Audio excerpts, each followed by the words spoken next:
আচ্ছা, এই আমরা আজকে যে এমপ্যাথি নিয়ে আলোচনা করলাম, তো এখানে আমরা প্রথমে আমরা তিনজন শিক্ষার্থীকে ডেকে নিয়েছিলাম। তারপর তিনজনের মধ্যে একজনকে আমরা বললাম, তোমাকে যারা বিশ্বাস করে তাদের ছজনকে ডেকে নাও।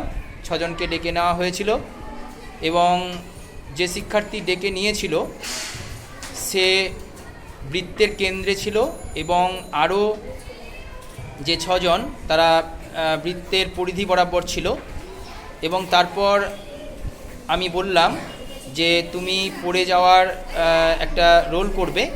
তো তখন কি হলো, তখন তাদের মধ্যে থেকে দুজন ধরে ফেললো।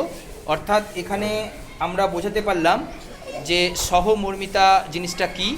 অর্থাৎ কোনো মানুষ বিপদে পড়লে আমরা তাকে যতটা পারা যায় হেল্প করব। অর্থাৎ সহযোগিতার যে বিষয়টা, সেই সঙ্গে সহমর্মিতা, আমরা এই অ্যাক্টিভিটির মধ্য দিয়ে আজকে আমাদের শিক্ষার্থীরা এমপ্যাথি বিষয়টা জানলো। তো এই ছিল আজকের আমাদের অ্যাক্টিভিটি।